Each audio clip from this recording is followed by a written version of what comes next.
নমস্কার বন্ধুরা, সকলকে শুভ দুপুর।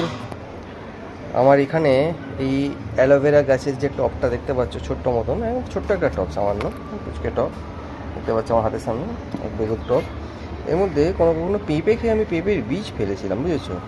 তো পেঁপের বীজ ফেলবার পরে এই গাছটা অনেক দিন আগে উঠেছিল, এই ধারে দুটো জাস্ট পাতা ছিল, এই পাতাটা আর এই পাতাটা ছিল, আর কোনো পাতা ছিল না, এই তিনটে পাতা ছিল না। আমি বুঝতে পারছিলাম না অ্যাকচুয়ালি এটা কী গাছ বেরিয়েছে। তো পরে দেখা গেল যে এটা একটা পেঁপে গাছ বেরিয়েছে, বুঝতে পারছি এইটুকুনি টবের মধ্যে জাস্ট গাছটা হয়েছে, ছোট্ট যা ধরনের গাছ, হ্যাঁ পেঁপে গাছ। এটা এই গাছটাকে আমাকে ইমিডিয়েট ট্রান্সপ্ল্যান্ট করতে হবে কোনো বড় জায়গায়, নাহলে কিন্তু গাছটা বড় হয়ে গেলে তুললেই কিন্তু বাঁচানোকে যাবে না, সম্ভব হবে না।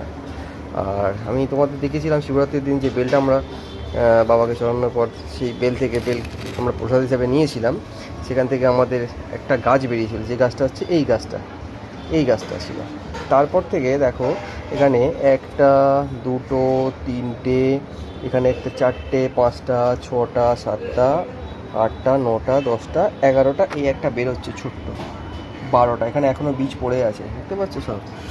এখানে জুঁই ফুল হয়েছিল আমার মায়ের বাড়িতে, বেলফুল, সরি, সেই বেলফুলগুলো দিয়েছে, আমি এটা দিয়েছি। এগুলো দিলে কী হয়, বেলফুলগুলো শুকিয়ে যখন যাবে না, এখানে সার হয়ে যাবে। তো এখানে টোটাল এতগুলো বেল গাছ আমার বাড়ির ঘরের মধ্যে অলরেডি হয়ে আছে। এটা একটা ছোট্ট সাইজের টব, জাস্ট একটু চওড়া লম্বা টবটা, 1 ফুটের মতন। তো আমি বেল গাছগুলোকে লোককে দিয়ে দেবো। যদি কেউ নিতে ইচ্ছুক হও বন্ধুরা, আমাকে অবশ্যই ইনবক্সে জানিও এবং আমার বাড়ি থেকে এসে নিয়ে যেতে পারো। বেল গাছগুলো এখন খুব ছোটো আছে, একটু যত্ন সহকারে তোমাদের রাখতে হবে, জল দেবে প্রতিদিন এবং যত্ন করবে।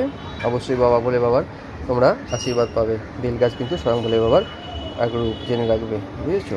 সুতরাং এই গাছগুলোকে তোমাদের আমি দিয়ে দেবো। আমি নিজের জন্য একটা রাখবো আমার ঘরের জন্য। এই দেখো একটা সিঙ্গেল পাতা আছে, 3টে পাতা এখনও আসেনি, একটু সময় লাগবে, বড় না হওয়া অবধি কিছু করা সম্ভব নয়। তো ভিডিওটা কীরকম লাগলো আমাকে অবশ্যই জানিও, কমেন্টস করো, বলো। আর যদি কারো দরকার লাগে অবশ্যই আমাকে জানিও। Thank you.